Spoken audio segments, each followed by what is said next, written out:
Welcome everyone. We'll probably begin in a couple of minutes. So many attendees. Maybe in the chat window, probably you can just let us know where you are joining from. It will be great to know where we have all our people coming from. Okay, great. We have people joining us from all over the globe, I should say. Welcome everyone. It's really wonderful to see you all here. So welcome one and all, Kailash, Biswajit, Romi and myself Rashmi from IDF Kolkata and Solve by Design. We welcome you all today for Dhaval's session. Seeing the great response, I think Dhaval actually doesn't need any introduction. But just to be a little formal here, let me briefly introduce Dhaval to you all. Shall we go ahead, Dhaval? Yeah, sure. Thank you, Rashmi. Okay. So, hello everyone. Namaste. Thank you for taking some time out on Saturday for this session on how to make an awesome UI UX portfolio. Before I go with the introduction, I just want to share why we are here today. So there are a couple of things we are going to learn today. We'll be learning how to make an awesome UI UX portfolio. That's the main objective. And also, as a designer, we do have so many questions in our mind. Even if someone is just starting career as a designer, or if someone wants to learn someone wants to learn design, they do also have various questions, right? So we'll try to, understand these questions, and also I'll help all of you to, unblock you by giving some answer of the same. And at the same time, we'll get to see one good and bad case study, just to understand, what is good and what is bad in form of, case study, and also like what can be the perception from the hiring manager or from the company's perspective. We will also have Priyanka Patil, who will be presenting her case study. She was a developer, and then she decided to become a designer, and now she has amazing case study and portfolio. So she will give a walkthrough of the case study, and also she will share how she transitioned into design. And at the end, we'll see the checklist to create the world-class portfolio, and then we'll take a Q&A. So while we do this entire session, I want to keep it more engaging. I'll be asking a lot of questions. Of course, most of these questions are closed-ended questions. At the same time, we'll have poll, which has been created by Kailash. So he will, ask all of you to, answer in that poll. So that should be really great. Whatever the questions that you have, you can keep it with you. We'll take it at the end, and yeah, that's how we can go for it. So let me introduce a little bit about myself. My journey in design started back in 2010 when I went to Italy and pursued my master's in the field of human-computer interaction.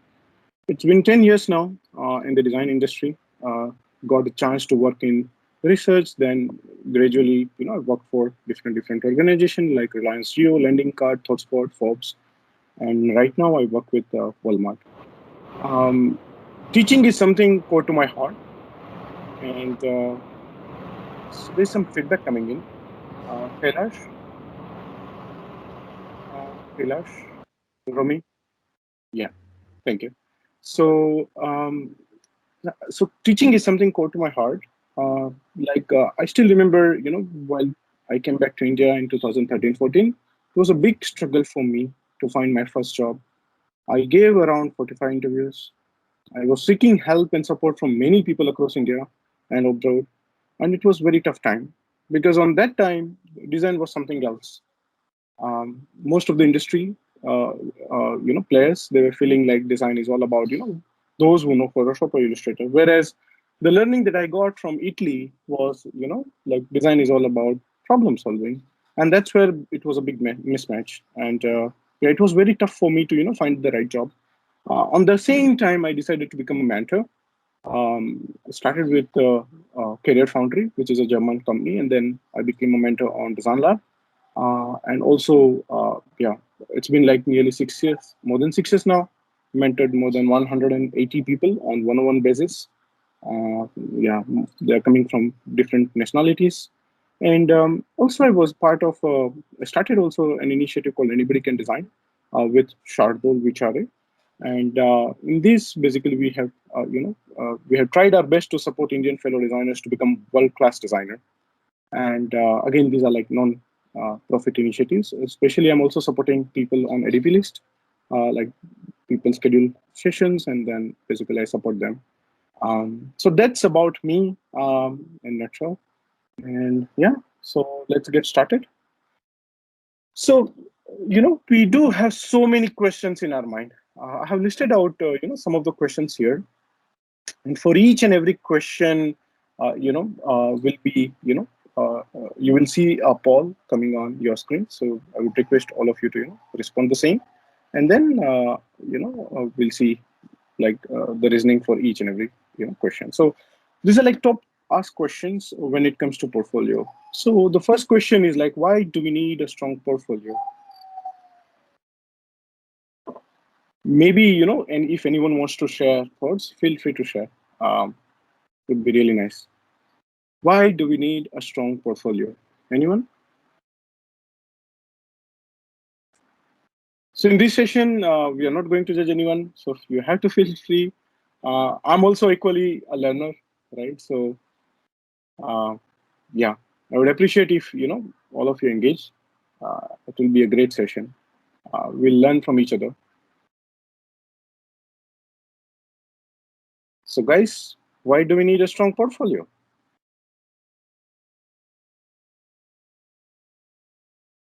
You mean to say, can we talk and say, or should Yes, I yes, be yes, shy? yes, yes, yes. Basically, No. I feel like, Say it aloud.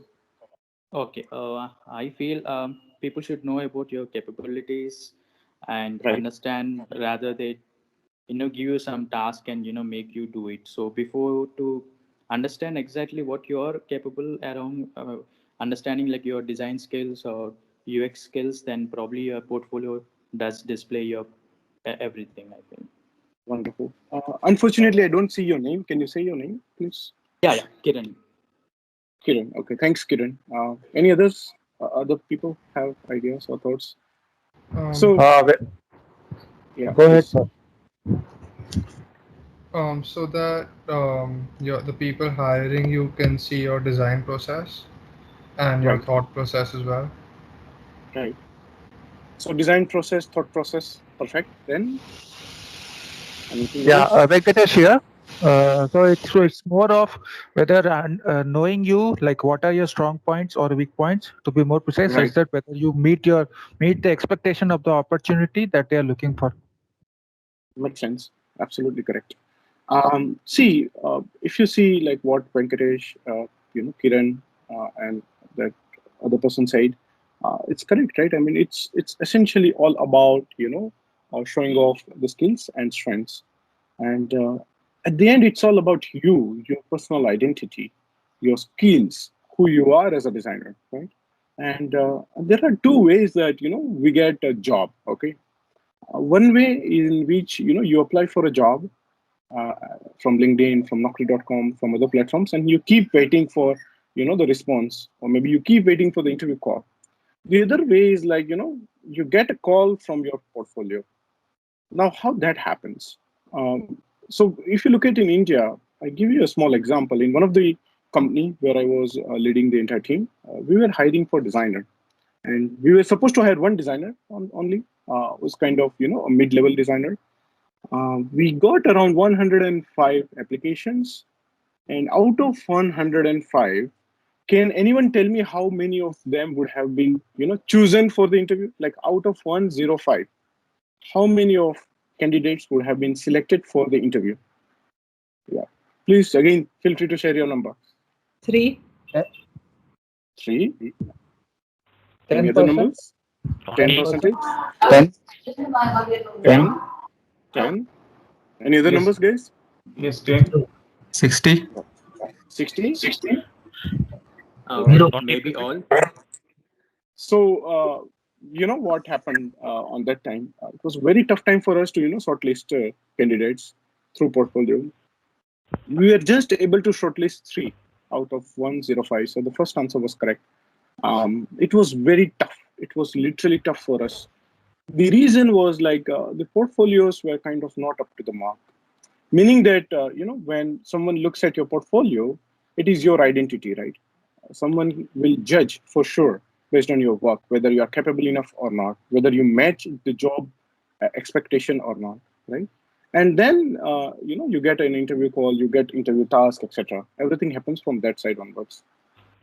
It is very difficult right now in India to hire a good designer. You can ask any senior designer who is in a good company, just check with them.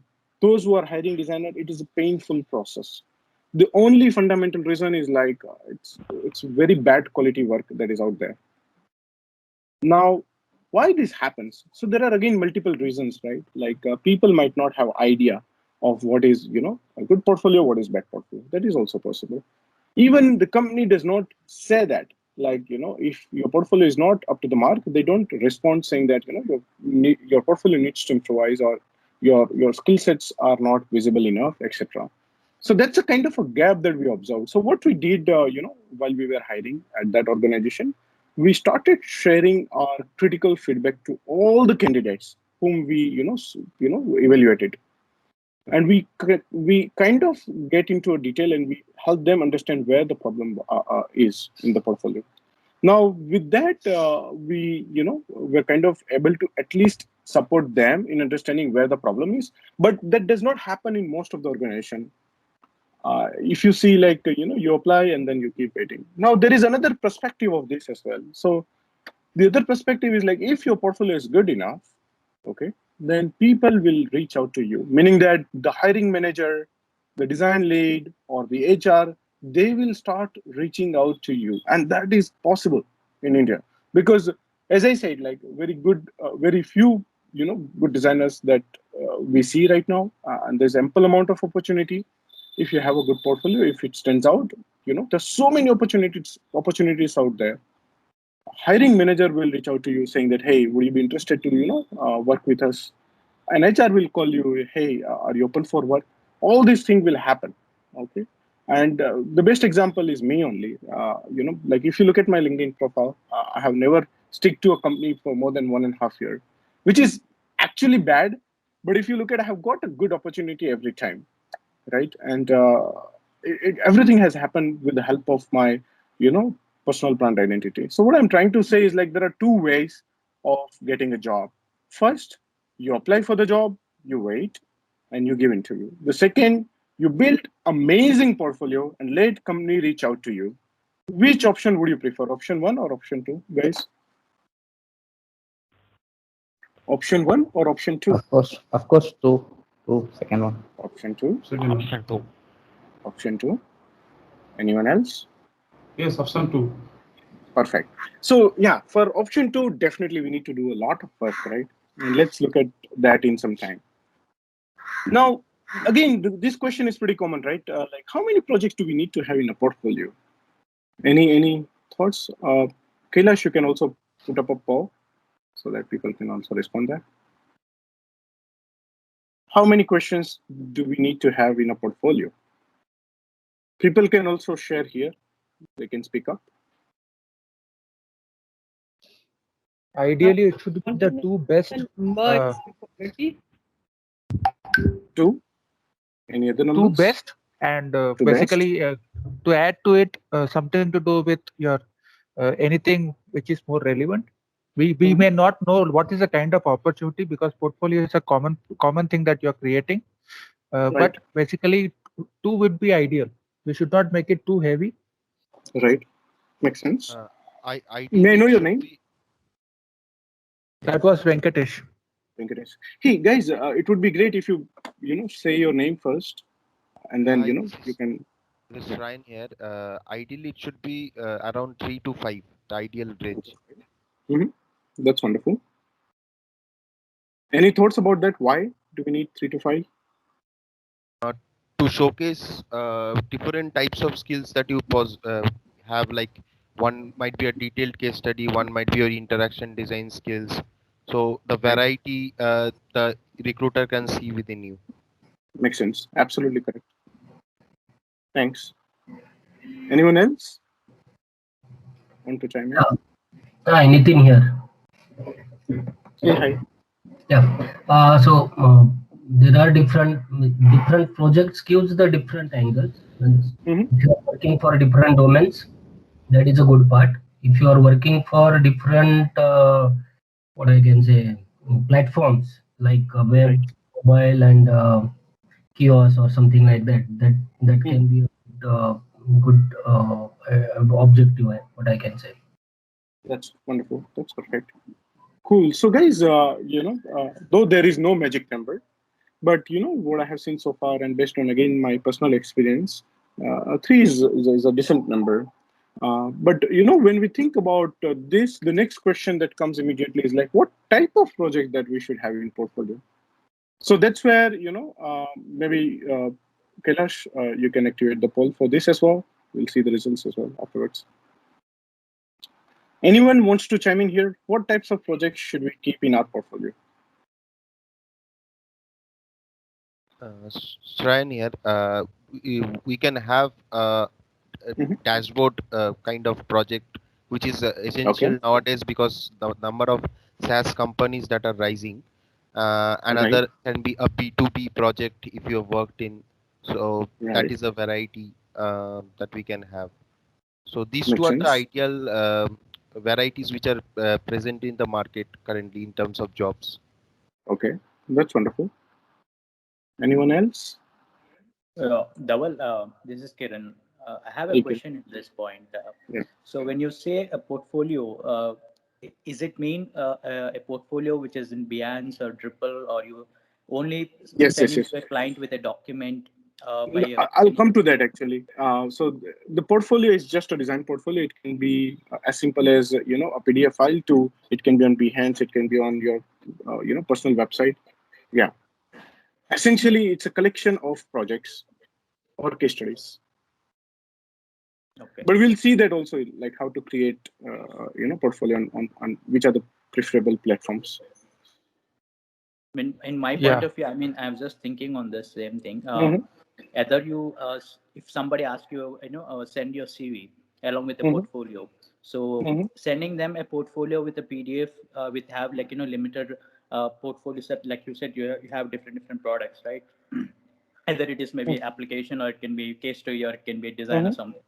So sending them a PDF along with your limited portfolio, which is like very higher level which you have worked, and rest sending along with that other you can also look into this my Behance or Drupal or something, so you can know more about that about other works. That's wonderful. Thanks, Kiran. Anyone else wants to share thoughts? Yeah, Venkatesh here. So the portfolio could be something to do with RW design, like responsive web design that you have done. It could be to do with native mobile apps as well. So and it should also basically what you are actually written in your CV or resume, they should actually somehow relate to what you are presenting in a portfolio. They both should not be poles apart. Makes sense. So this is what actually makes complete sense, and that's where it's kind of critical to understand from hiring side what should be the best portfolio, right? Again, it depends on various factors and variables. Like you might have got a chance only to work on the web product only, or perhaps you have just been working on Android app from, let's say, a few years. But let's look at like the different types of projects that you can have. So one type of project is like, we create something from scratch. So it can be an app, it can be a website, right? And then there is another type of project that we usually have as a designer. Like we add a feature in existing digital products. So the branding and everything remains as is, but we add new feature. The third is like, we redesign the existing product. So these are like kind of three types of projects that we usually, work upon. But at the same time, in case if it is possible, if we try to diversify our portfolio with the help of, device type, that is amazing. So like we can have one responsive website, one Android app, and one iOS app. So maybe, the ideal portfolio could consist of 3 projects, which kind of varies a little bit. Like a responsive website, you are designing from scratch. The second could be adding a feature in Android app. And third could be, like perhaps redesigning existing product. And as Venkatesh mentioned as well, right, it should match your resume as well. It should not be, completely different or unique, right? And that's correct. So now we'll go to the next question. I want, this time to hear some other voices apart of Kiran, Venkatesh. I would like to hear other voices. So please speak up. Speak up. Yeah. So what projects to put in your portfolio? Meaning that, let's say, for example, you are just, building your career in design. What kind of projects that you should, you should keep in your portfolio? Any thoughts, guys? Mobile applications. Mobile application. So now it is about what? What type of projects? Like what kind of mobile applications? Okay. Is it something futuristic or something simple? Think.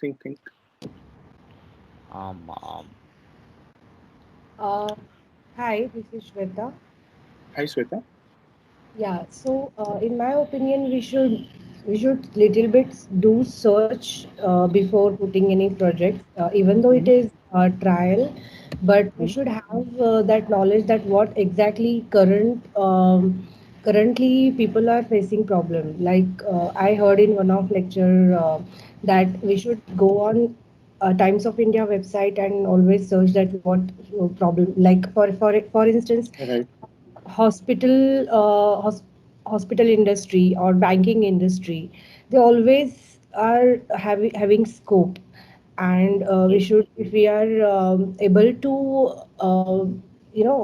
have some means put our knowledge and try to solve their at least some problem area, then it always could help to understand, give understanding of people that okay, we have some potentiality to solve them. Otherwise food industry or hoteling industry or any like apps like cleaning services, those are pretty simple for beginners to do. Right. When we are having some ample of years of experience, then we should have that courage to solve, to go beyond and solve these kind of problems. Makes sense. See, this is absolutely correct. Based on your experience, you should keep some projects which are kind of beyond, your work profile. In other words, let's say if you are starting with your career, perhaps you can have even simple projects also. It's absolutely fine. So this is more relevant to the beginners who are just starting their career in design. And for them, keeping a simple project is good because their objective is not to, solve right now the most complex problems. Of course, they will be solving some problems for sure as a project. But if you have a simple project, then it becomes easier for you to, at least do each and every step of design thinking method and come up with better results. For example, I just want to give you this example because again, this will help you understand why we need to keep a simple project when we start a career. Yeah. So let's say there are two projects. Okay. One is time travel project. Another is fruit basket. Okay. Now, based on the name itself, can anyone tell which one is easy and which one is difficult just by name? Just by name. Travel project is little bit difficult than fruit basket. Right. Now, can you tell me the reason why travel, time travel looks little bit difficult than fruit basket? Because of options we are having in. Right. Any other maybe thoughts? The business point of view. Business point of view. Any other thoughts? Because Has anyone this is experienced Arvind. time travel? Yeah. Yes, go on. Yeah, actually, fruit basket are like related to our day-to-day life, but the traveling is little bit. We use it very rarely, so that's why. Right. Okay, that's wonderful. See, time travel is a concept. Okay. Abstract. It's too abstract. That's absolutely correct. And fruit basket is something that anyone can resonate with. Right. Anyone can connect with this project immediately. I mean, you may immediately get that idea. Perhaps it might be an e-commerce store for getting fruits, as simple as that. Whereas time travel is something, it's kind of more futuristic project, and perhaps it's very hard to understand the concept itself. Now, if you don't understand the concept itself, how can you solve for that? And how we can expect the hiring manager to understand the topic itself? Now, if you keep, sort of, let's say, all of these three portfolios in your case study more futuristic, right? Then perhaps it might be a challenge for the recruiter as well to, understand the topic itself. And they might not be able to judge your skill properly, or they might not be, able to evaluate your skills properly because it is kind of a problem of the topic itself. So it's always recommended to, go with the simple topics and do just one journey in detail. This is a kind of a recommendation that I do suggest, especially for types of projects in a portfolio. Now, I have a question again. Where should you build your portfolio? Dhaval, I have one question before this. That Right. How, like, what kind of opportunities we have, or what does it make sense that having redesigning projects which are for which are already existed, which are government one, like Right. needs to be So, redesigned really right. hard, like MSRTC or any Right. electricity website, or any traveling website, or any interpretation centers or wildlife sanctuaries websites. So those, how we can make a decision that what to take, what to not, because See, recently they made the IRCTC redesign. It is right. quite nice, but little, again, there are controversies. But how we can make decision that what to take? See, that's a good question, indeed. Essentially, you can, go with the real project also. It's not a problem. Working on, real challenge is absolutely fine. Many of my students have picked up, the government websites, and they have done amazing job, and it has worked out pretty well. Like they've got a job based on that as well. I tell you my story also. I was like in 2016, 17. Anyone know Trivago?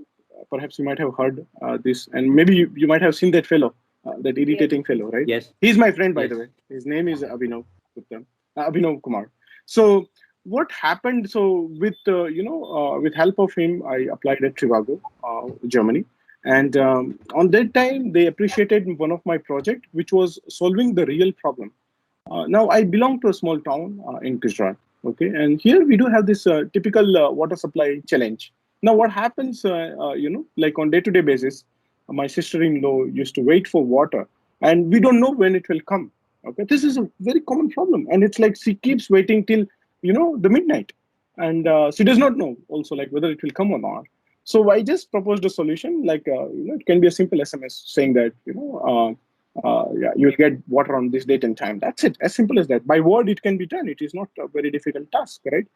With that as a kind of approach, Trivago has gone with me to the final round. And while that happened, I got a job in lending card. So what I see is like there are many hiring managers. They appreciate your work, which is beyond your role, and they also appreciate like you are not just going with the typical problem solving approach. You are solving the real problems, right? Now, there are some companies which perhaps do not value this. That is also possible. It is not like everyone will appreciate this, but at least when you are big, you're starting your career. If you have this sort of projects, then people will have more value for you, and it kind of shows your skills, your strengths.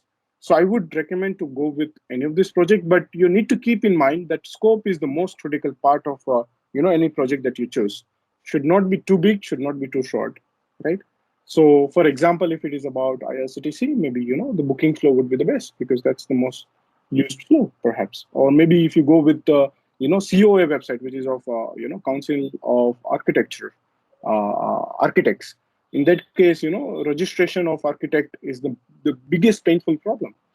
You can design that something which is more useful, and people should be able to connect with that. So that's what I recommend. All right. So moving to the next, does that answer you? Was it Sweta? Or? Yes, Dhaval, definitely. Thank you very much. Nice. So now moving to the next question, where should you build your portfolio? Any thoughts, guys? Shrine here, ideally you should have you have your own personal website. Yeah. Even if Personal you website? even if you built in an external platform, then you can connect your domain, so it Right. builds an identity of yourself. That's Rather correct. than seeing Dribble or Behance shorts, it's easier to understand the process, how you think. Right. Right. Okay, that's correct.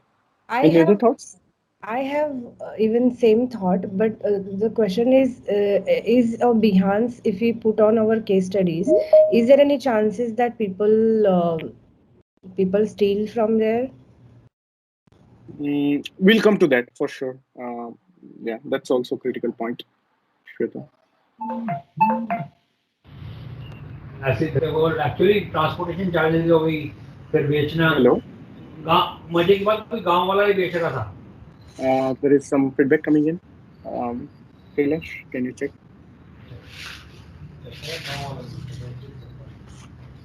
So guys, any other thoughts, like where should you build your portfolio? I'll come to the answer, and also Shweta, hold on, I'll answer your question as well. Yeah, online would be the best option, because when you actually go with the offline mode, which is like a PDF or something, then you have to keep versioning them based on the latest latest projects that you keep on doing. So basically, what you have done 10 years back may not be of more use in the current context. When it is Right. online, basically you can serve the same portfolio to people, to basically someone who has hired you 10 years back versus someone who has actually some future opportunities that you are looking for, that you can keep on updating. It's one avenue for all your projects. Right. So if we want to keep it online, where should we keep it? Medium is a great platform. Which one?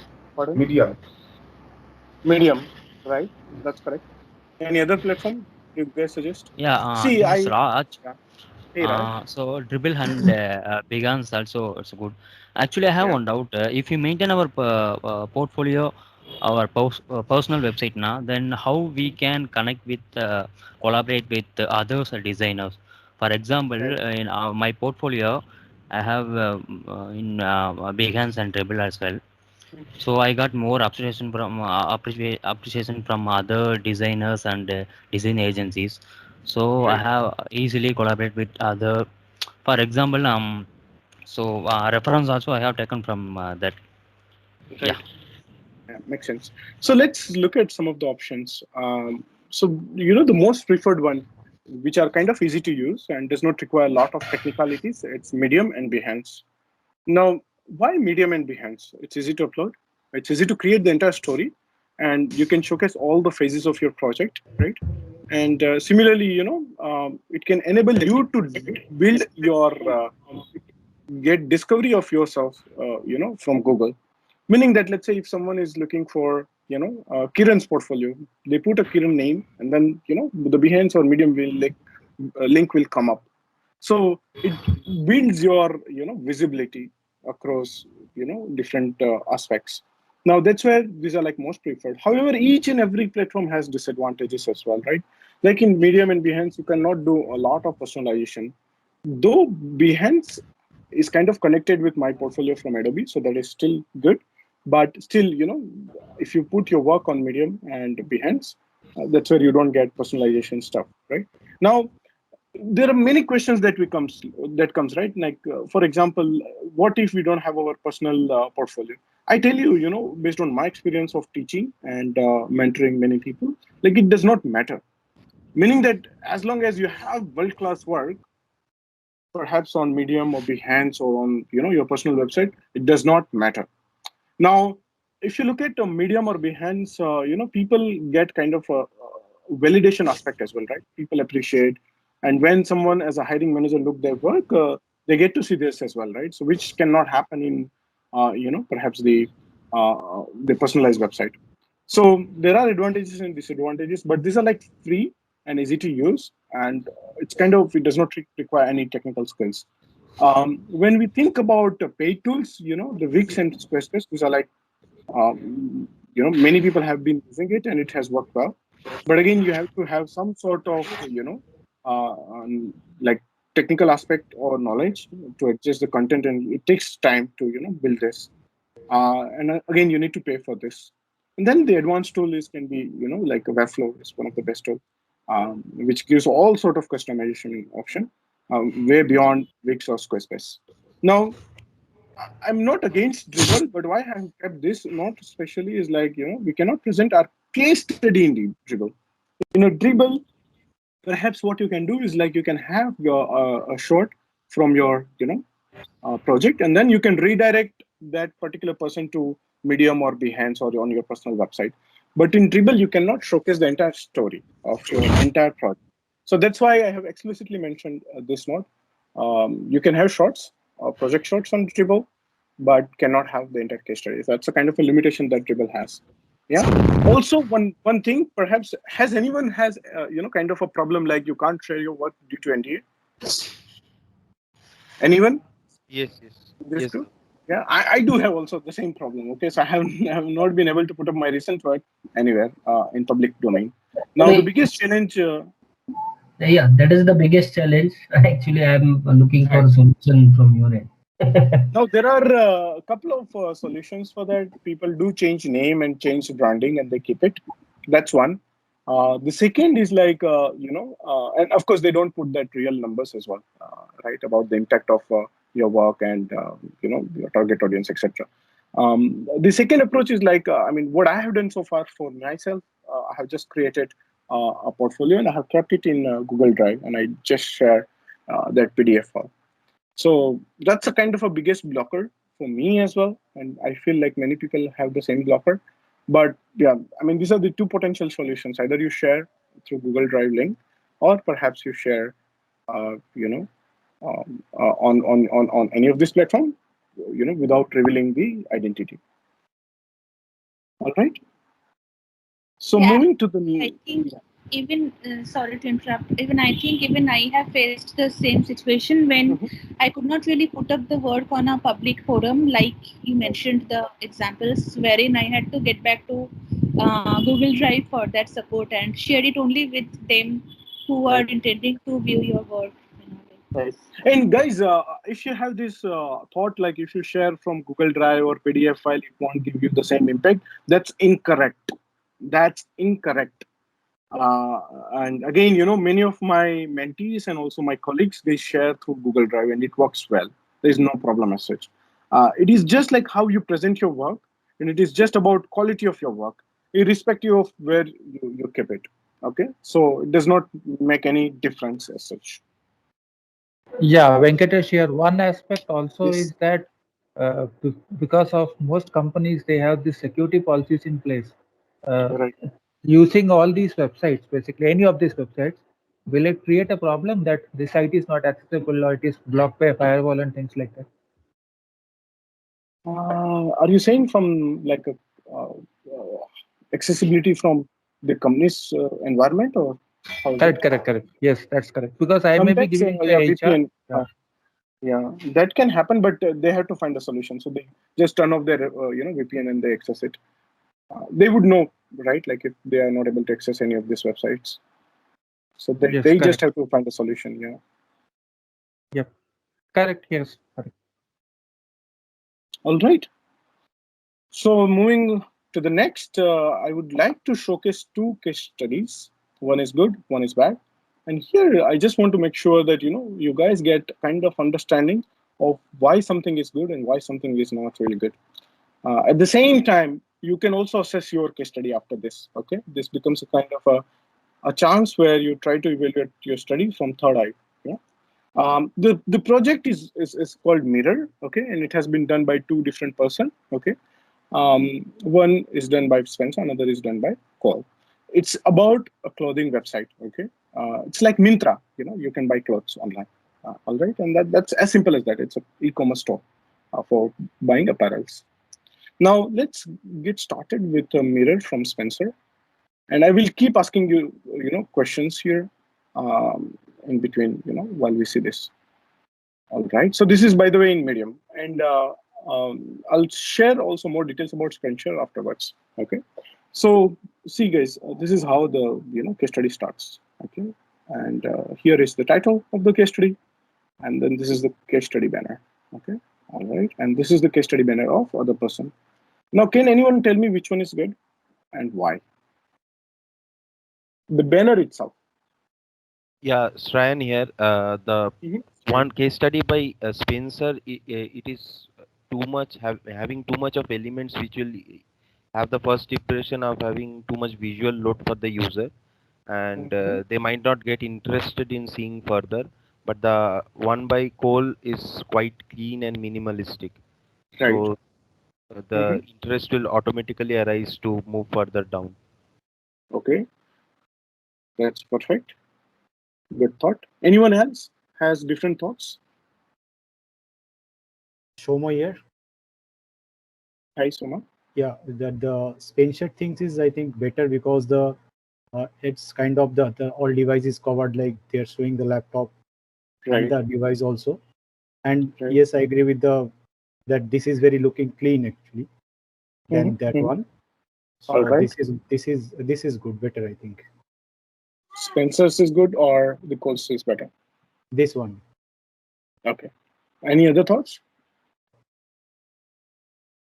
Even if you have contradictory thoughts, it's fine. I just want to, have different thoughts here so that at least we understand how people also see this, right? Like, especially the hiring managers. Nitin here. So mainly I will say there are different types of portfolios. Okay, UX and visual design. If I will say visual or UI, I will prefer the first one, which is on video. Okay, because I want to showcase my design skills. So this is perfect for me. But if I'm my profile is more into the UX and I want to highlight the case studies, then this is a perfect one. It's a simplistic. So I will prefer. See, ideally, both of them have done amazing work, but it is kind of a different, a perspective of looking at it, right? Like, for example, an agency who is looking for a very strong, product designer with visual design skills, perhaps they would appreciate this. Whereas, the one that who are looking for, a UX designer, they would be okay with this, right? Now, see, the amount of thoughts that comes with just a banner, it's kind of, we are literally getting a lot of thoughts, right? Like whether this is good or bad. And that's how hiring manager also evaluates, right? Literally, they just have 5 minutes at max to evaluate one candidate portfolio. They don't spend much time. They just scan it.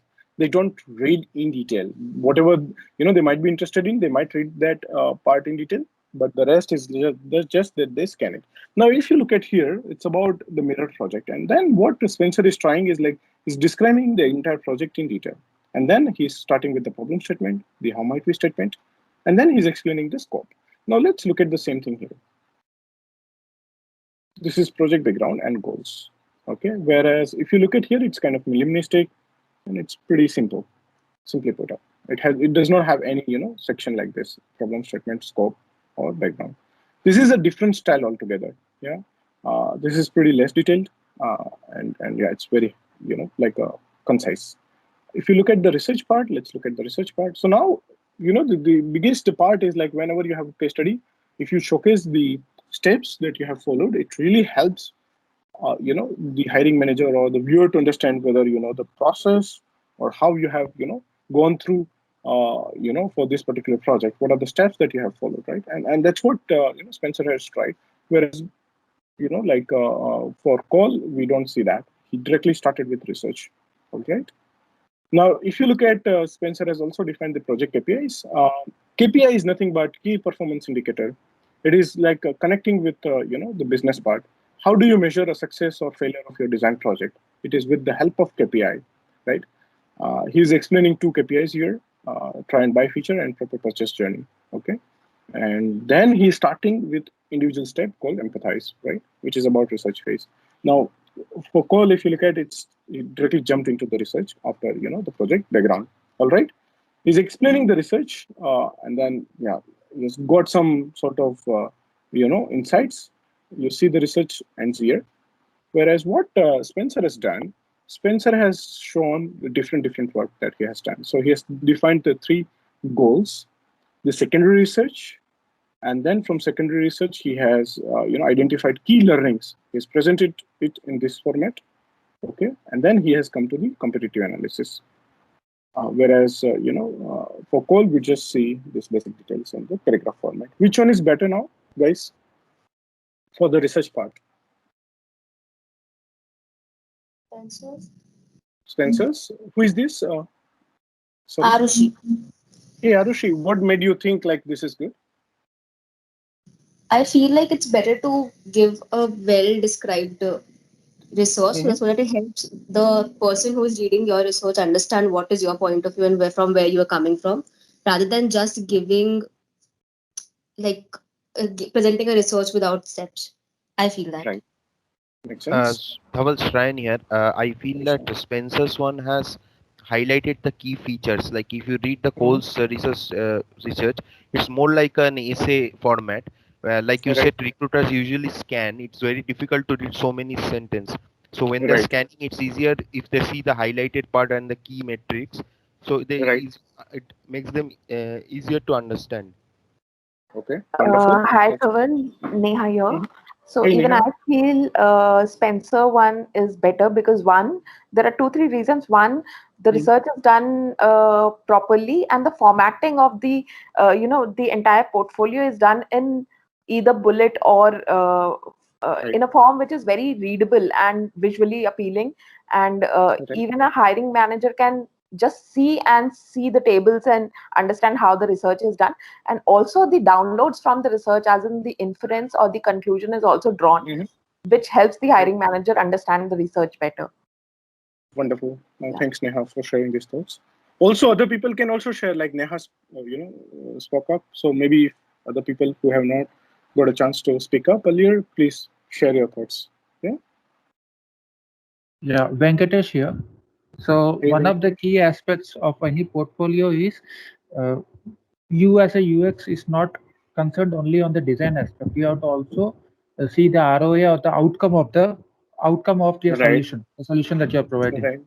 So while one aspect is project KPI, that is one key aspect. Out of the different features, what you are getting out, or what are the key things that you are doing.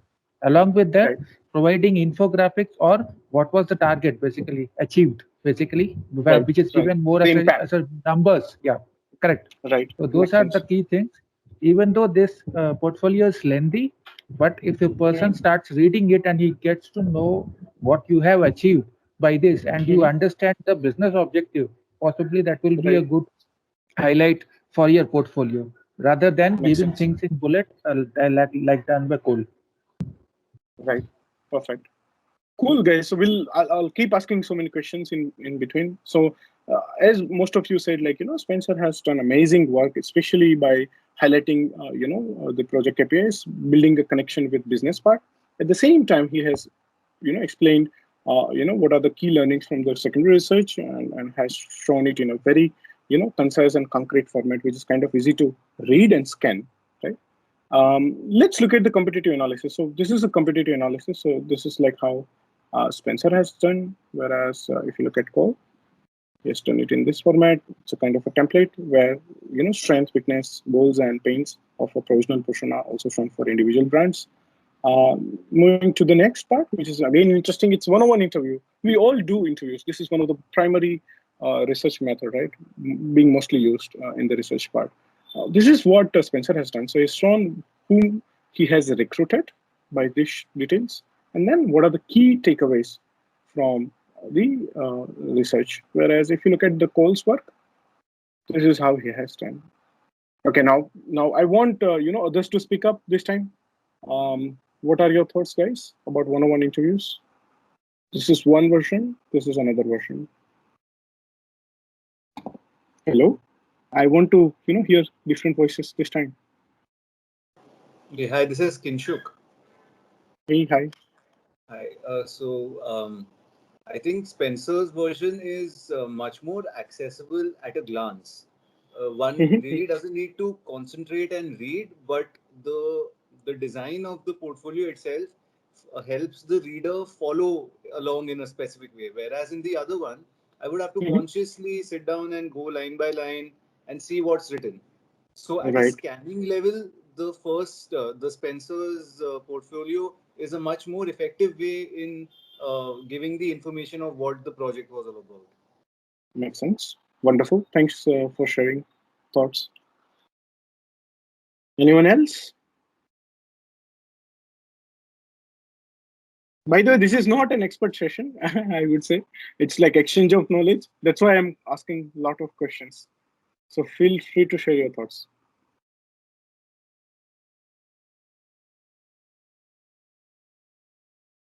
Hello. IDF panel can also speak up. It's fine. Kailash, Rumi, Rashmi. Dhaval, can you just scroll up a bit? Yeah, sure. Okay, so Neha again. Neha, you again. Yeah. So in Coles, I like the way the competitive study is done. It's like a tabular form where all the brands are together and also the personas are at the bottom, which is very and the strengths and weaknesses are properly managed. So that I like in Coles. But overall, in Spencer's, though even it is in the tabular form, but the basic things, as in the strengths and weaknesses are there, but the personas are at the end. So that way there is a mismatch, or there is a basic disconnect between the two that I see here. But yes, when I go through the entire portfolio from starting till this point, I think Spencer's looks a little more organized than the Cole one. Okay, perfect. Sounds great. So let's look at now the next section. So this is the empathy map. People do spend a lot of time in creating this empathy map, not in actually creating this empathy map, but designing the empathy map template. So if you look at these are like two different templates, right? And they showcase the details. So more or less, it is kind of really decent work. But if you notice this, right, the color scheme that is being used in this empathy map, right, which kind of aligns in entire case study, which means that if you see this, even the small rectangles here, it's kind of the branding is kind of consistent throughout this entire case study, meaning that whatever the branding that Mirror has, the same color scheme, the same typography has been used for all deliverables, whereas that does not happen here. So that's a kind of, you saw the earlier deliverable here, which is kind of having different color scheme. This is also again a different color scheme and different typography used. Okay. Then we see the empathy map. This is the empathy map. Here we don't have empathy map at all. It's kind of missing. Let's look at the the project goals. So this is a kind of a project goals, right? In this again we don't have that. And then we have the feature roadmap, which showcases the features, the description, the priority, and the feature matrix quad. And then you see the quadrant as well, which helps you understand what falls inside each of this quadrant. Again, that is missing here in Cole's work. Then I want to showcase you the information architecture. This is called detailed information architecture, which consists of all the pages that you have and what each and every pages are kind of, which components are there available on each and every pages and how these pages are connected. So this is called detailed information architecture. If you look at the Cole's one, this is also kind of nearly the same. Then we go to the ideation part where, this is the task flow, which is about showing, what the user is seeing and what, actually he does or she does. Right? But look at this task flow, right? Then we look at the, the user flow. Here we don't have that part. The project goals comes here actually. So this kind of, mismatch in terms of the flow. Then the sketching.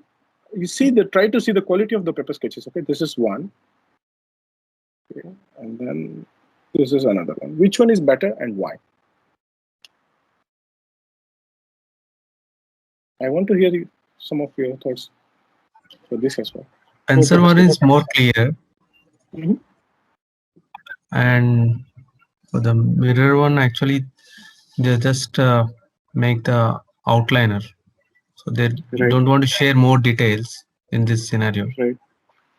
What is the problem in this? Like, is it kind of difficult to in understand? Spencer, Biswajit here. In Spencer one, I think it's a kind of storyboarding thing. If you look the sketches, you understood what it's like.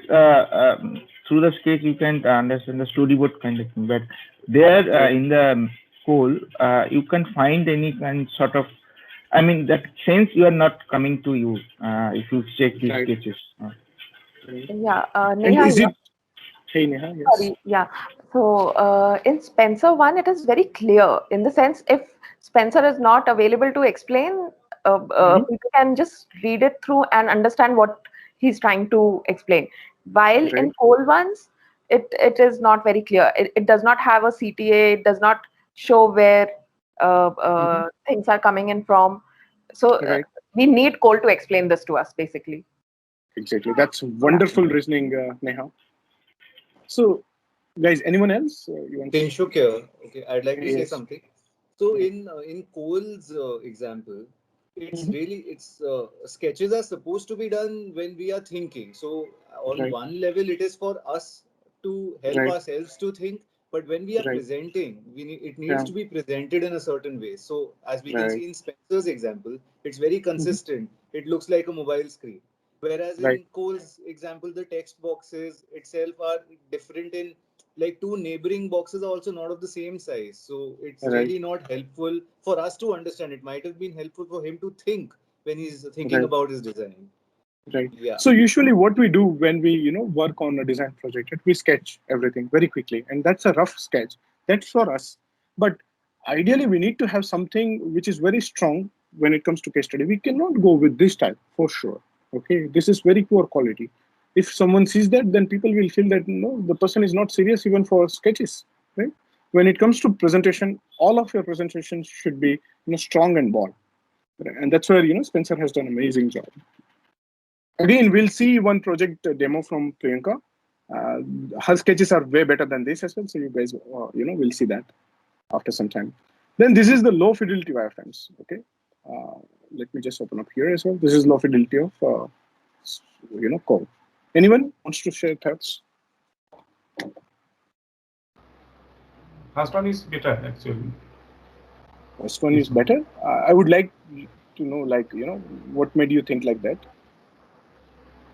Actually, it's clear, and screens look like it's mobile screen actually, and the second one is like not that's mobile thing.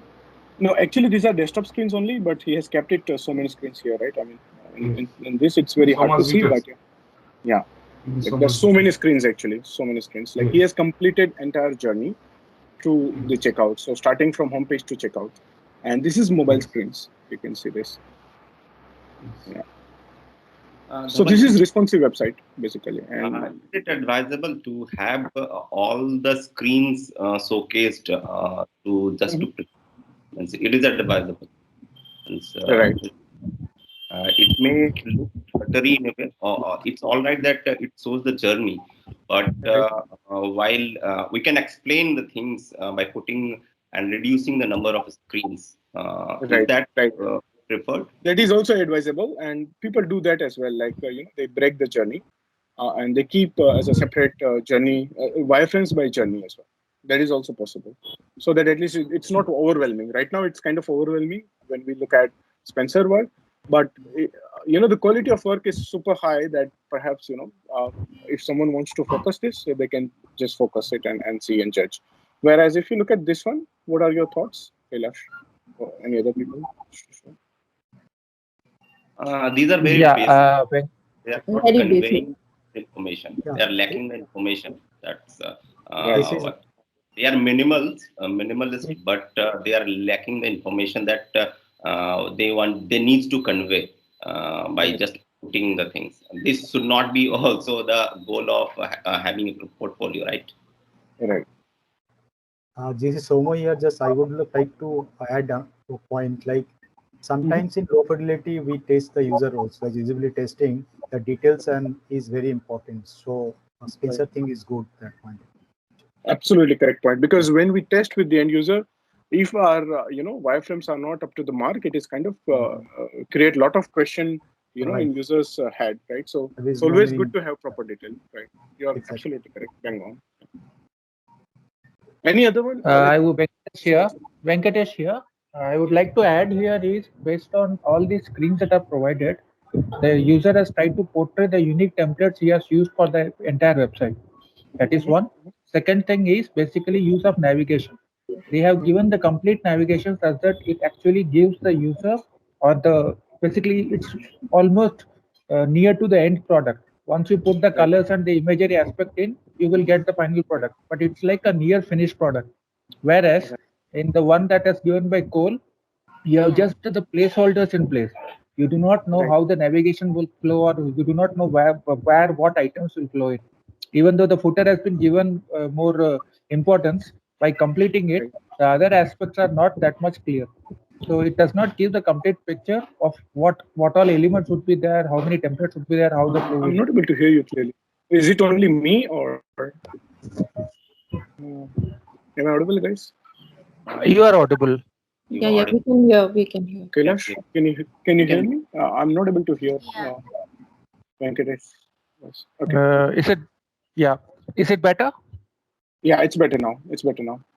Yeah. So what I was saying was basically the one by Spencer.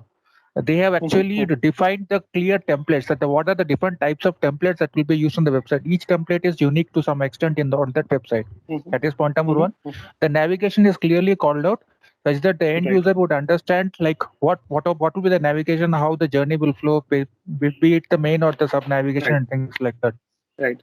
The third thing is basically one of the key aspects. It's almost a near finished product. So once you put the imagery and the colors in place, it will look like the actual output or the end product would look like. It's like a 90% finish of the main website. So that is actually giving them the perspective of what all the site would hold. Whereas in case of Cole, the footer has been given emphasis. The footer is standing out, whereas the actual section, the main section, is just placeholders. So a person will never know what the navigation, how will the journey flow from one section to another. That is not clear. Okay, makes sense. And wonderful observation about the footer as well. Yeah, so, basically, guys, right? One looks very basic, very low fidelity, and this almost looks like a mid level. Right, makes sense. Yeah, it's mid-level. Dhaval, I'm so sorry, Neha here. I have a question. I might be skipping or a general question basically. So both the portfolios that we see, or specifically Spencer, is a very detailed portfolio. So I have two questions related to this. One, are there any sections that we've discussed already on top which can be skipped in this portfolio necessarily, or all these sections are necessarily required? And two, if this kind of detailed portfolio or project is there, do we still need 2 or 3 projects of this kind in a portfolio? So I have a checklist to like what is optional and what is mandatory that we will see after some time. Sure. But for the second question, we need to have at least 3 case studies like this only. Okay. The detailed one. Yes, we cannot have only one. Yeah. Sure. Thank you. As I mentioned, because you need to showcase the diversity of your portfolio itself, right? One can be mobile app, iOS app, one can be Android app, and one can be responsive website. So just for that, it's always good to have at least 3 projects. Sure. Yeah. All right. Thank you. Right. So now let's go to the, this is the logo part, the exploration of logo. He has also done the design system. This is a design system that what Cole has done. And let's look at, Spencer has given a reasoning about the logo and why, he has chosen certain one, explained everything, and then he has shown the style guide or the design system. Which one do you think is better and why?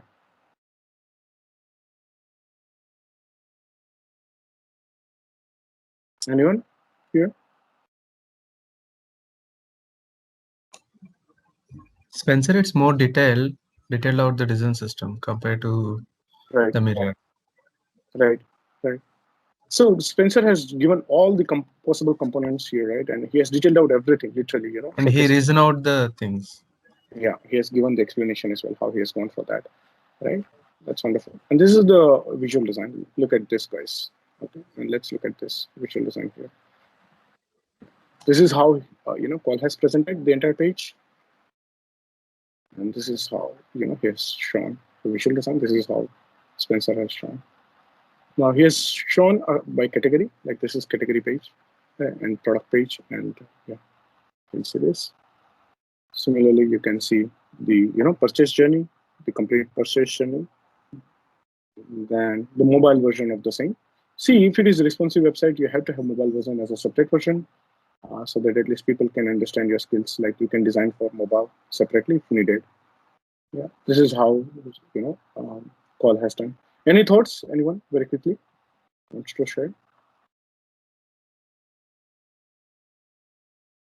Yeah. Anyone?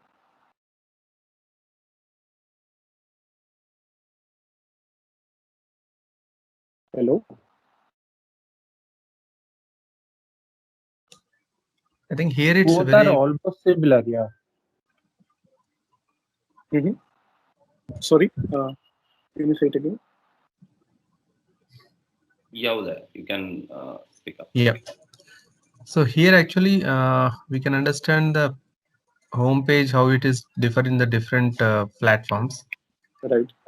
Compared to in the previous version, actually he clearly first categorized for the desktop version, then he categorized for the mobile version.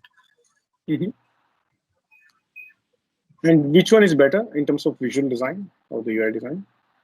The visual design is Spencer, but in the mirror, the way he presented, so there should be in one place where the viewer should understand, okay, how exactly it is looking in the all different platforms. So here at a glance, I'm able to view that, which is actually missing in the Spencer. One.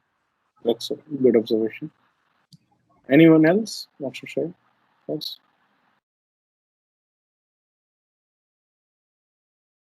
So if you look at like it's kind of very detailed and very high quality visual design. Right? If people see, they will have wow factor, right? And this is about testing, by the way. So that's the fifth stage. Spencer is trying to give detail about participants, and then he's also detailing out the task, right? What are the usability testing tasks? And then he's also detailing out what each and every participant has done for task 1, task 2, task 3. And then he's laying down all the positive points and then the negative points. So you can see the list of positive points and negative points. And then what are the revisions that is required from design perspective. And then the next steps. This is how Spencer has closed. But if you look at this, you don't see anything afterwards. So guys, I mean, both of these people, like Cole and Spencer, they're amazing people. They're amazing designers as well. But they have different perspective of doing things, right? Now, what I'm trying to convey here and what is the key takeaway? The way you have judged, right, both portfolios. Anyone who is hiring, a designer will judge, right, based on what you present in your portfolio, right? And there are so many, competitors that you will have always for one job opening. If you have outstanding work, you will get interview call. If you don't have, then you keep waiting for the same. So I strongly recommend to see all these projects in detail and understand the flow, understand nitty-gritty of that. The communication plays also a big role. Like the way Spencer has explained each and everything, it's amazing. It's simply like anyone can understand, irrespective of their background as well. So that makes huge difference when it comes to portfolio presentation. Yeah. Before we get into the next slide, anyone has other thoughts wants to share? So Gandhi, actually, in some of the project, if we not get such kind of opportunity where we just right. into the project and we just work on the second phase of the project, like we will not get the research and we will not get the KPIs. We'll just work on the design and we'll get out of the project. So such kind of scenarios, we will not get such valuable case study we cannot create, right? No, I have a suggestion for that, and I have also experienced the same. So while working with one of the company where I was just getting initially, the design work, but then what I did, it was very hard for me to build a case study on top of that, right? If I just present my design work, I mean, it does not make any sense. And that was a kind of a thing that in my mind. So what I did on that time, I usually, in weekends, I used to go to the market, used to conduct the field studies, and prepared a lot of research reports, and I presented in my company, as well as I created the complete case study based on that. So it's like do it and prove it. If something is missing, it's your duty to make sure that you complete it. Even though we need to create our platform on. Absolutely, you can create that, and you don't have to ask for that. You can create that in your extra time. Yeah, this is Soma here. Thanks, Gandhi. Yeah, that I have a questions. I want to know your opinion. That can Spencer show all the screens, number of screens in designs? So should we follow the same? As we are showing the case study, like case study means what? Like we are showing the process or states, right? Right. So should we show all the screens as per the functionality based on functionality? Right. So if you see the detailed journey, what Spencer has worked, it's a purchase journey. What he tried is like to showcase that entire journey. Though the number of screens were a little bit more, but I usually recommend, like, whatever the scope of your project is, you have to try to showcase, as many screens as possible, so that at least people can understand, your skills properly. If you just keep 2 or 3 screens, as Cole has done, it would not give an impact. I mean, it will feel like minimal, but people cannot understand your skills in detail, right? If you have varieties of different pages, they can see, how you have done visual design for different aspects, and it will help them judge you better or understand your skills better. Okay, got it. Thank you. Okay, cool. So now it's time for, seeing one. I have one more question. Yes, who is this? Sorry. Yeah, Venkatesh here. I am reiterating the earlier question. Like, say, for any project, for example, if there is never a need of a user research, there is not a need of a persona. So in a situation like that, basically your engagement is only like creation of the screens. But yet I want to show that put that case study, because basically that is actually giving. Basically, that's the only project I have done for as a big brand. I want to display that. In a situation like that, do we need to actually start creating the personas or at that kind of a journey? Yeah, just Venkatesh, just try to understand this, okay? Let's say, for example, you are a hiring manager. You are looking at a particular portfolio, right? All right. Now, if you just see the visual screen, what will happen? Immediately, the question that will come in your mind is like, who is the user, right? Now, that's the first question that comes in your mind. If there is no persona, you need to create it. It is fine. At least even if it is provisional persona, which is not, from research or from any other interviews, but you can mention it clearly that, with the project limitation of time and constraints, we are not able to do the in-depth research based on the stakeholder interviews. So we have got, learnings about our potential users, and this is provisional persona. At least it will help people resonate or understand, who the users are and who you are designing for, right? So that is essential. It needs to be there. Okay, understood. Yeah, Venkatesh, Nitin here. I want to highlight one point over here. Okay, the real example I want to share. So I shared my portfolio in a Google Drive. It's 3-4 years back. One of the product company, and the US team was taking the interviews. So initially I clear 4 rounds, technical rounds. And last round was with I have to showcase my portfolios to them. Okay, so I started presenting those what I can say, the projects, the portfolio, and in my portfolio, if you are working on actual project, I shown the actual project for one of the XYZ company, but I have not narrated the user persona and the interaction designing. Okay. So those 2 pieces or 2 processes were missing in the portfolio, but it was actually done. But it was not highlighted or it was not showcased in a portfolio. So whatever the feedback which I got, okay, so overall it was the good feedback, but lastly they rejected because the interaction designing and the user persona was not showcased in my portfolio. So that was the only one reason I got rejected. So just that's a wonderful experience. I mean, thanks for sharing it, because it helps others also understand, why sometimes we get rejection with small issues, right? Which we cannot, think about. Yeah. Thanks for sharing. Cool. So guys, let's look at. That was helpful. Yeah. So it's time to, see one real case study done by Priyanka Patil. Let me tell you a little bit more about her, and then she can say about her, and then she can also explain her journey, etc. So Priyanka Patil is based out of Mumbai. She is a developer and decided to be in the design field. And today we are going to see how she transitioned from the design to development, and we'll hear from her, like like what are the challenges that she faced, and at the same time, we'll see one case study from her in detail. How do I stop my screen? How do I stop sharing? Just a minute. Don't see that option. I think she can directly do the sharing. Oh yes, Priyanka, you want to share your screen? Yeah, Priyanka. So I'm getting some additional feedback. Priyanka, I have some question before we jump into portfolio presentation. Okay? Can you hear me? Yes, Dhaval. Yes, Dhaval. Yeah. So before we go ahead, I mean, it would be great if you share your story of transitioning into design from development. Like, what was your motivation to become a designer, and how you get into the design field? Yeah. Okay. Hello everyone. My name is Priyanka Patil. I am an engineer and have been working as a developer for the past 3 years, and have learned a lot about various product-related processes.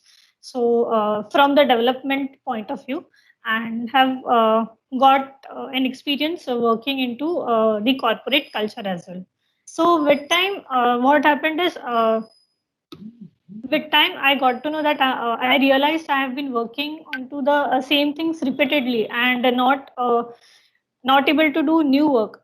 Like the work was that was assigned to me was very repetitive, which led me to get frustrated at sometimes. So then I thought maybe I should check some other option as a career, so that thing this thing comes to an end.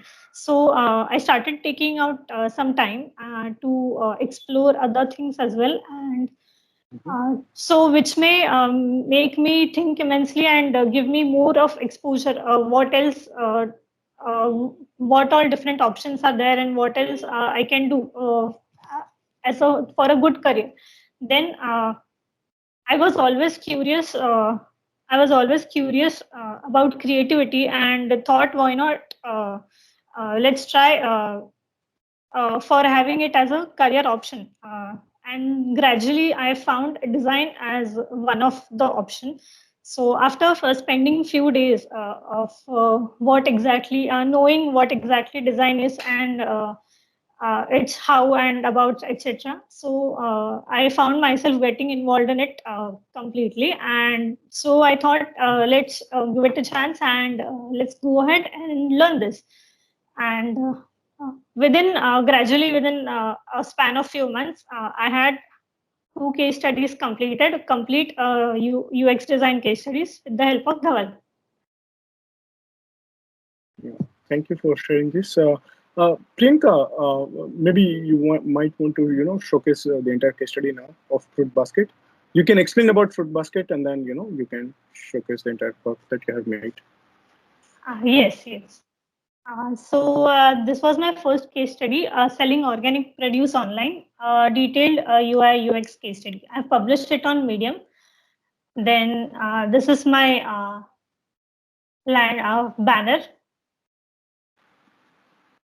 Moving ahead, I have put down the summary for like what is exactly Fruit Basket. So first thing, this project, this case study is a dummy case study, and not a not related with, not linked to any client or anything. So we have what all we have considered here is hello. Yeah, Priyanka. Yeah, we can hear you. Yes. So this is the summary that Fruit Basket is a chain of fruit store in India who sell fresh and organic and exotic fruits. They have tie-up with various organic farmers, and so they decided to move ahead with creating their own website. So this is the project we have taken up. Then next is the design stages. So what all processes, what all design stages we have used from the problem statement, like defining the project, the research, users, project goals, ideation, wireframing, till visual design. What all stages I have done in the case study. I have summarized it at the top so that one will know what all is coming below. Then here comes the problem statement. Here we have used the how might we questions. So how might be questions we have given in the problem statement. I have provided 2 questions, and also below those I have given the solutions for the same. Then comes the project vision. So the vision was to design an online platform that will provide the customers to make order hassle-free and easy, thus growing the customer base by providing as per their needs and hence gaining trust in the long run. So there were while at their stores they had their existing customers. So they while designing this or while making this thing, we have to keep in mind that their existing customers we do not lose them, and as well as we have to gain new customers. So we have to make this simple and easy for the users. Then we have the project KPIs. It is key performance indicators. It is related to business part, average number of orders or done in a month or a day. Then customer satisfactions, daily or monthly profit are the pointers we kept in mind while writing those. Then here we start our design journey. This is the research. Secondary research, understanding organic food industry and its market. So here I have done in detail a secondary case study, and we can check this. So this is, I have written what are the organic fruits exactly, benefits of organic fruits, possible risk of consuming conventionally grown fruits, then other points like how organic fruits are grown, then different type of farming. How do I know organic fruit is really organic in Indian stores? We have that FSSI logo license. So that is one part. Then fruits that should be bought organic and which can be avoided, and similar other questions. What is the consumption rate of organic fruits? Who are the usual consumers in India, and where it is already available? Okay, so this is my secondary research. Then from the okay, yeah. So guys, I have. Sorry, Priyanka. Yes. Sorry to cut. So whenever you have a detailed case study or detailed research report, you can keep it as a link like shown by Priyanka, and you just present the key takeaways here in the case study. That's it. Like whenever you have like a big document, you just give a link so that people can see. Yeah, go on, Priyanka.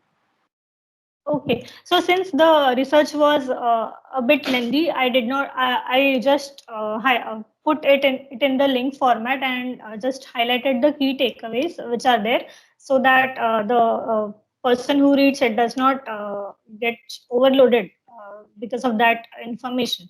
So the next is competitor analysis. So what are the existing competitors? I have used this format for the same. So, and I have put down the feature name and the competitors, and the green ones means what the pointers that the green pointers means the feature is present, and the red pointers means the feature is absent.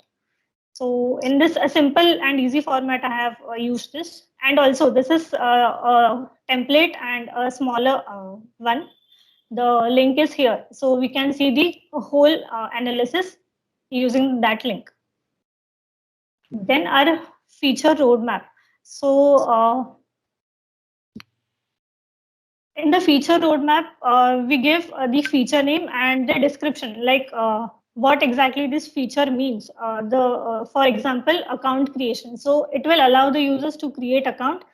So like it is an explanation of the description is the explanation of the feature name, and we have prioritized it. We have given the priorities from P1, P2, and made the feature matrix quad here.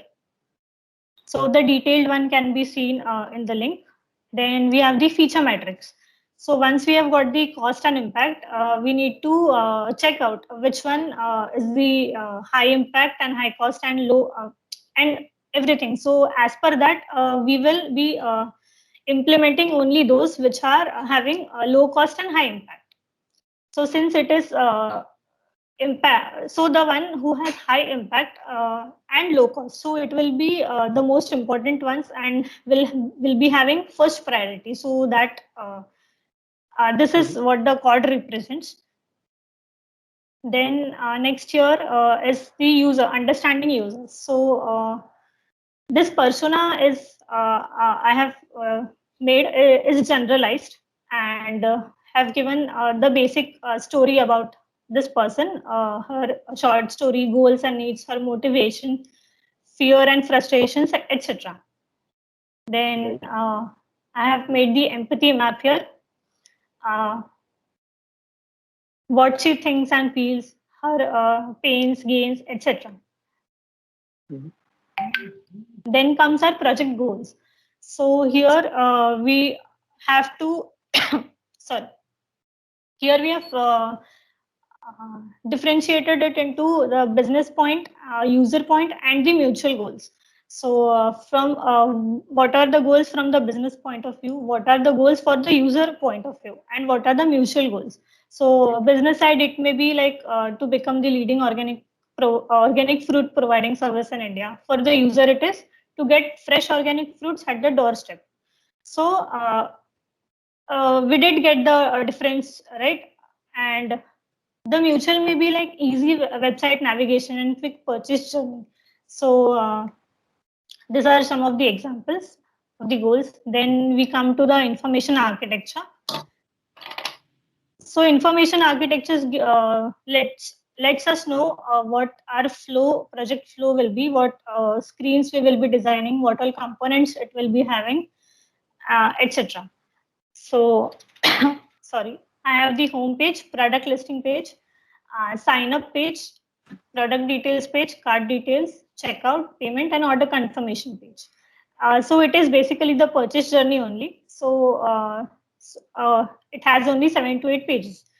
Then comes the low fidelity paper sketches.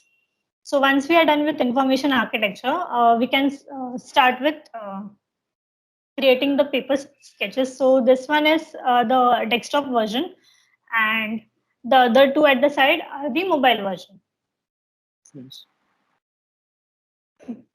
Also, I have shown only 1 or 2 images here. We can see all the paper sketches using this link. Then we have the tool-based wireframes. So these are the desktop wireframes. I have shown only 3 of the pages. Then other pages can be seen using this link. These are the mobile wireframes. I have used the tool Figma for creating wireframes and the visual design as well. Other mobile wireframes can be seen using this link. Then we have done the user testing. We have created a user testing plan, like what were the test objectives, the test subject, test methodology, then how many participants would be there, and what task they have to complete for that.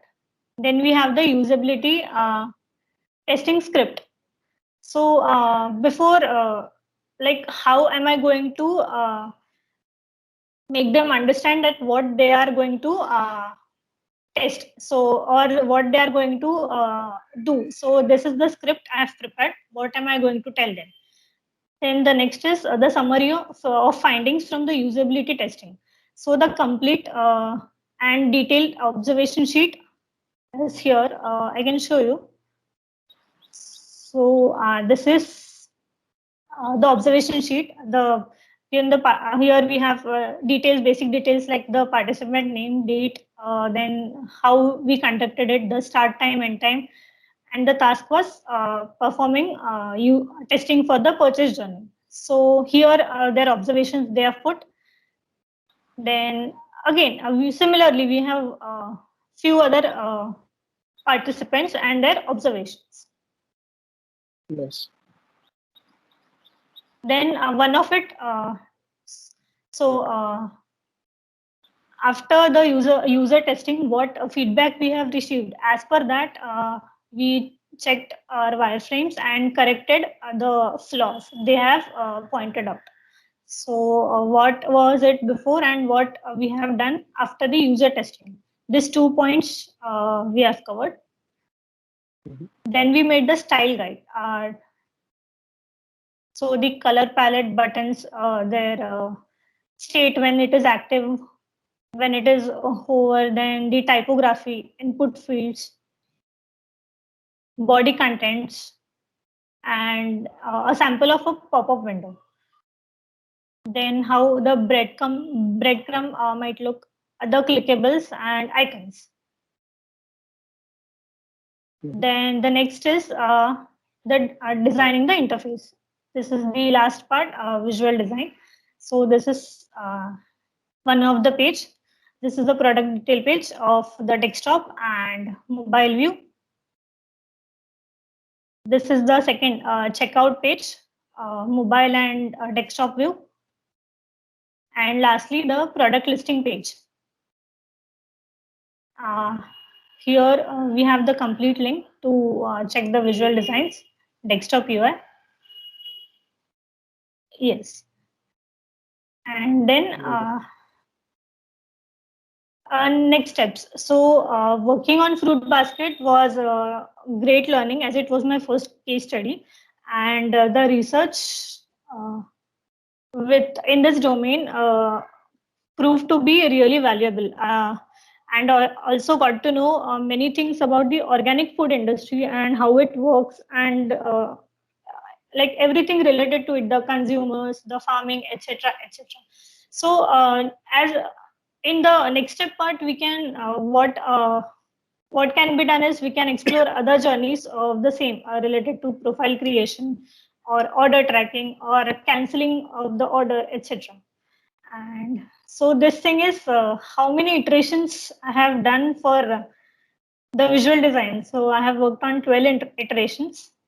Then 32 screens were designed overall, including mobile and desktops.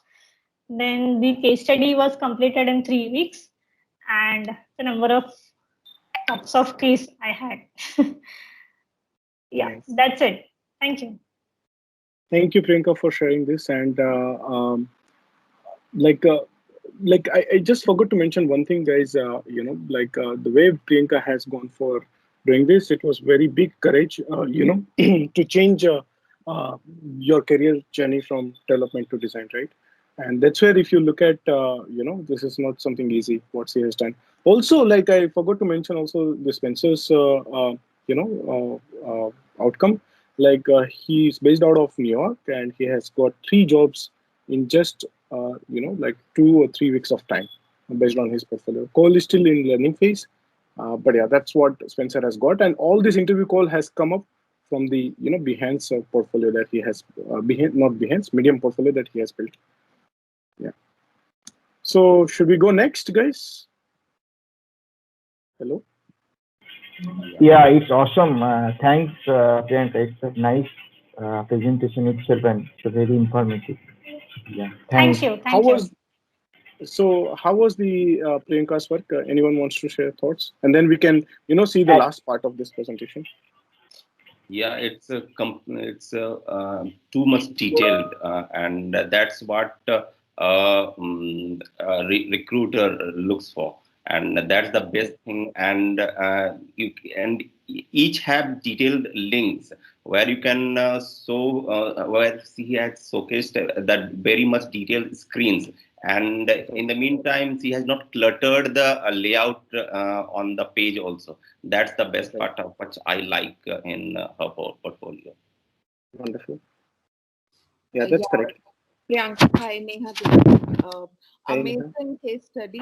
Also, you are such an inspiration because I also am not from the UX design background. I am actually an interior designer and moving into UX design now. So, very good work done. Really an inspiration. Nice. Thank you. Thank you, Neha. Thank you. So let's move to the next part, and this is the final part. We'll end at the proper time itself. I'll just give it this 100% presentation. Just a minute. So now you have got a chance to look at Priyanka's work, right? And also, just a minute. You also got a chance to look at what Spencer has done. But now I want to showcase what are the things that you can include in your case study. Okay, and this is a kind of a checklist, high-level checklist. You can see mandatory and optional items here. So you start with the project, about your project. You can showcase the project summary. That is mandatory because as a reader or hiring manager, they need to get a kind of a glimpse of about the project, like what this project is all about. Then the problem statement. Remember, we are a designer. We cannot design without a problem statement, right? So we need a problem statement. The project scope, like what is the key journey that we are working upon. The process, that is again mandatory. Then the project KPIs, again, without a business objective, in most of the cases we don't design. So it's always recommended to have project KPIs. The product vision, it's optional. If you have it, you put it. Then considering design, thinking process, you have empathize phase. You can have, secondary research work, competitive analysis, user interview, survey, ethnographic result, heuristic evaluation in case if you are redesigning something, right? Now, these are all optional based on the project that you're working upon. You will have this. Right? In define phase, you kind of define, a persona, empathy map, project goals. You have SS journey, and you have feature roadmap. You have feature metrics, information architecture. Same as what Priyanka just presented now. In ideation, you can follow some methods and showcase the results like Crazy8. You can have task flow, user flow. These are not mandatory. The paper sketches, I have explicitly mentioned here the high quality. Then mid fidelity wireframe, again high quality. Then the prototype where you put the design system and the visual design, and then in test you put put usability testing and the changes that you have done based on the usability testing outcome. And then the closure of the case study can have the learnings, impacts, the next step. Put a request for feedback as well, and you can have a link of your Behance or Dribble portfolio, and people can connect with you on LinkedIn as well. Priyanka has gone a lot of messages on LinkedIn saying that, are you interested for a job? Just based on that, first case study. And then she was doing second one. She's still, in a process of conducting third project, working on third project. And then she'll be, going with the interview process. But what I want to say is like, if you have a very strong portfolio, then things are much, much easier. I do have some recommendations. If you look at like overall, go for quality, not for the quantity. Keep your writing simple so that people understand easily. Demonstrate your skills with high quality presentation. See, presentation plays big role, right? Like we looked at, even if you have very poor quality of paper sketches, it does not look good, right? We know that we don't create that sort of high quality paper sketches when we do design work, but you need to create high quality just for the presentation, format. And don't become a Dribble designer. You put everything on Dribble, that's absolutely fine, but you cannot have your case study on Dribble, right? So please make sure that you have a detailed case study elsewhere as well. And again, last but not least, don't get into these debates of UI, UX, and all, right? Remember that we are a designer, and for us, what matters is like solving problem and improving the human life. I will share right now in the chat panel these resources and the entire presentation with you. This is a presentation we have created just for you, so feel free to use, feel free to share. There's no limitation, and I mean, if we still have 15 minutes time, we can cover as many questions as possible. But we'll be in you guys, if you need to connect with me on LinkedIn, feel free to connect that as well, and I would be more than happy to support you whenever you need any support. Hi, Dhaval. Hi. Sachin Gandhi side. Hey, Sachin. Hi.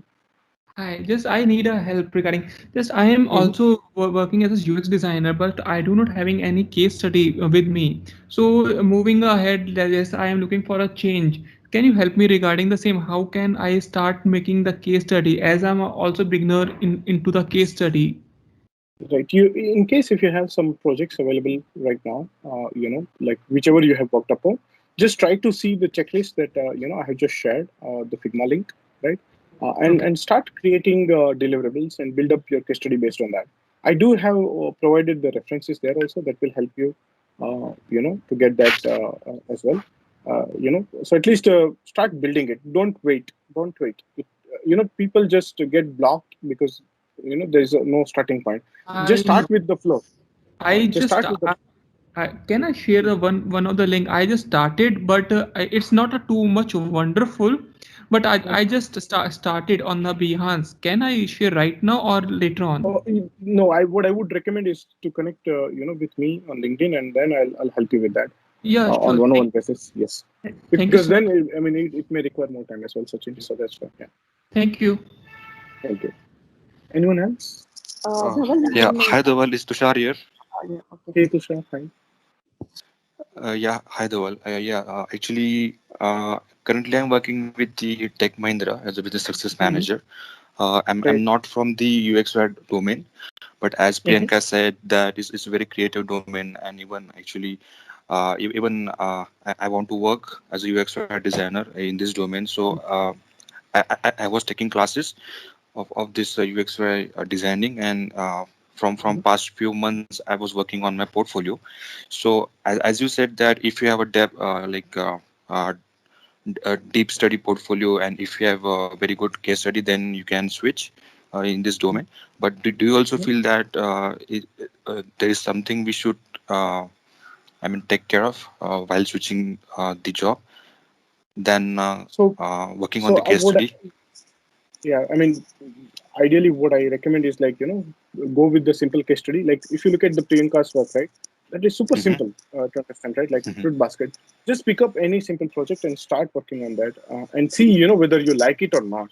Because what happens initially, people like it, but when they start experiencing, perhaps they might have different notion as well.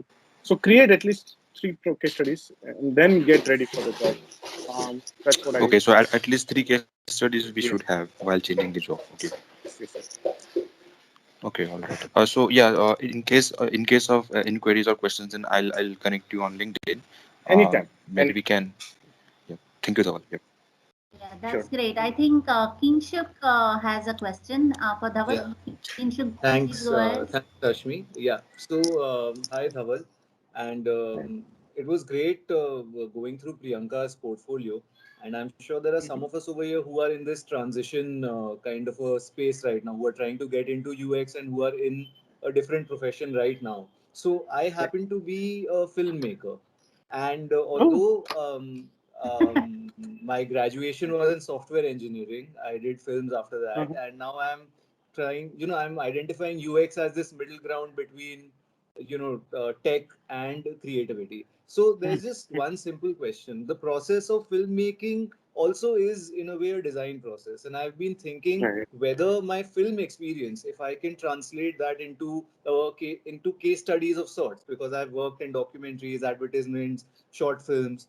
Do you think that would help, or is it just about creating tech related problem solving portfolios? See, you need to understand this. So your knowledge would certainly help you, switching your career in design. I can tell you that from now onwards. Okay. And I can connect with that, entire experience that you have got. Now, when you keep a case study, which is, from different domain, there are chances that, people might not be able to connect. Right. So the expectation from, the recruiters will be always like, they need to see some website or mobile app or even, futuristic devices, HoloLens, or perhaps the watch design. So if you can translate some of the projects in that would be much more easier. And also it would be easier for you to transition. Otherwise, it might be a little challenge. So I would recommend to go for some projects, work on it. And believe me, your knowledge will certainly help you. Certainly. Thanks. Thank you. Okay, great. Any more questions for Dhaval?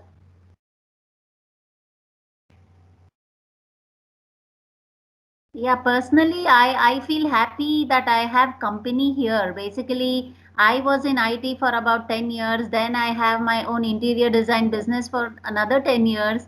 And now getting into UX. I've been, taking a lot of courses and leading some UX related projects. So, yeah, I'm yet to begin working on portfolios and stuff, but great to know I have company here. Thanks, guys. Great to know that question. So, guys, before we end, I just want to understand, and perhaps again you can speak up. how was this session, and what can I improve? Because for me, I've been doing this activity from a couple of years, supporting Indian fellow designers and making sure that they get best out of it. So it would be nice for me to understand your critical feedback as well. So again, you can share your thoughts here itself. It's fine, in front of everyone.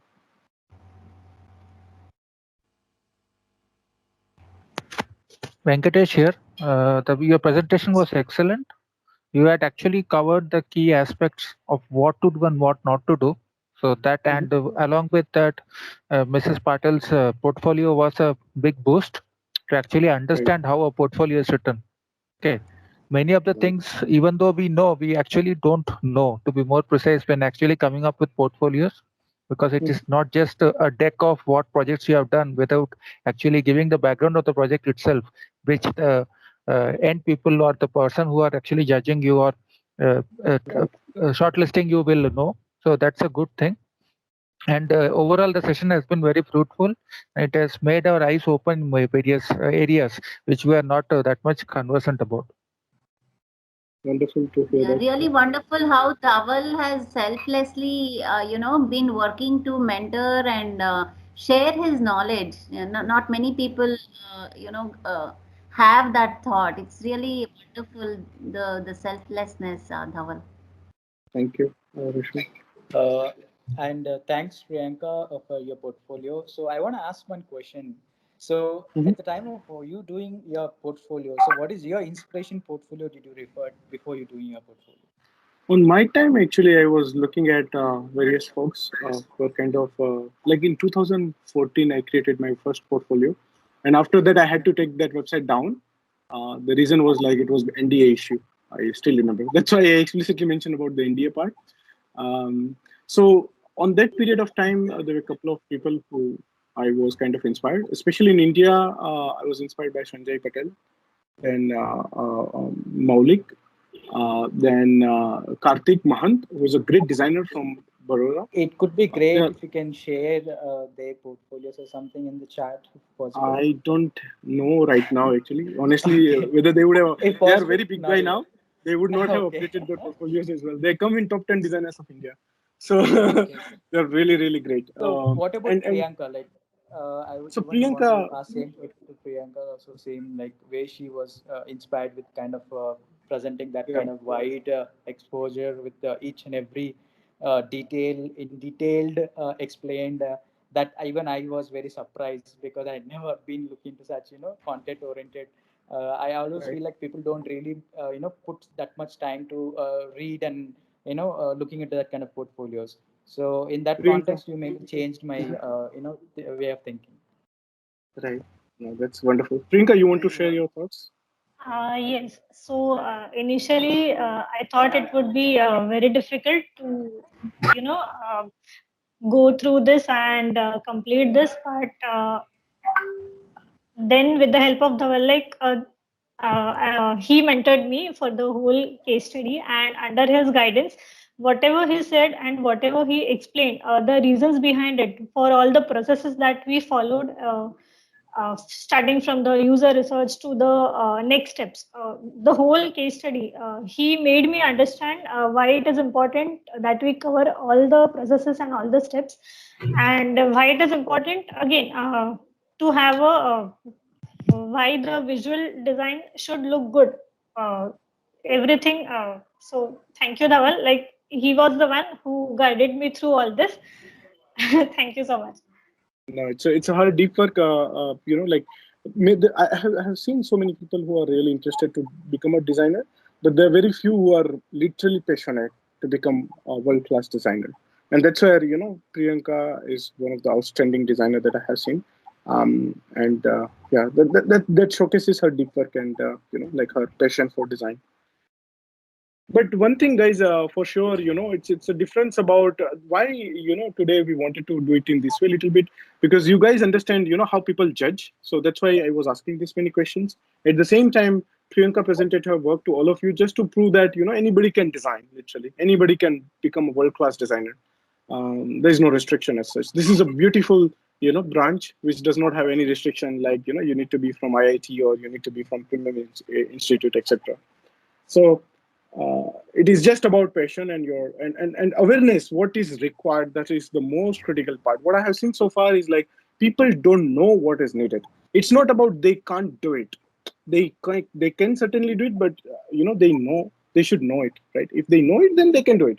So that's why we have made it in a way which can help you understand what is required.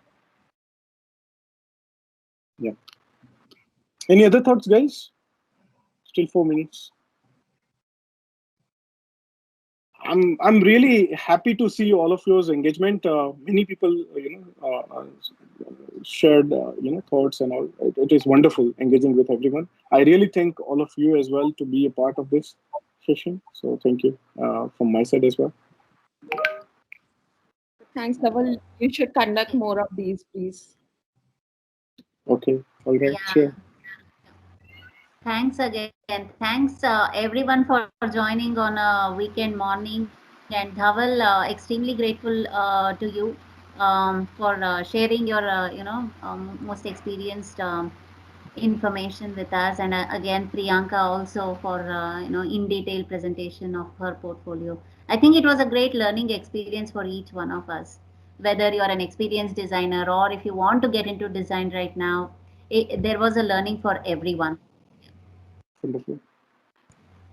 Thank you again, and I guess if there is no question, then we can wind up. Any more last few questions? Anybody? Comments, feedback. Any critical feedback is also more than.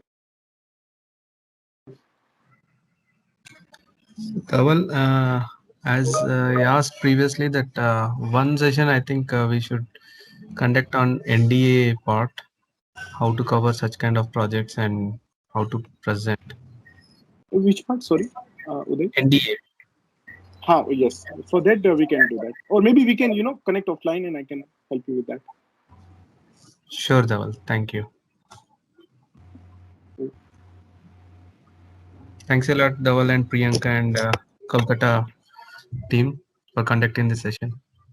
Thank you. These guys are amazing. They have done amazing work in the background. Without their support, it would have never been possible. Like what Kailash, Rashmi, Romi, and I forgot another name. But yeah, these are the heroes. Yeah, this will be. So thank you for joining on a Saturday, and it's important. It's incomplete without the participants, and it is very overwhelming to see such number of participants on a Saturday morning, and continued support what inspire us to do more like session like this. And thank you everybody for joining. All right. Thanks, guys. Yeah, join thank our you. WhatsApp group. You will hear about more such sessions. This Yeah. had shared link to join the WhatsApp group, and yeah, great. Thanks everyone again. Thank you so much, Dhaval and Priyanka. Thank you. Thank you. Thank you, Dhaval. Thank you all of you.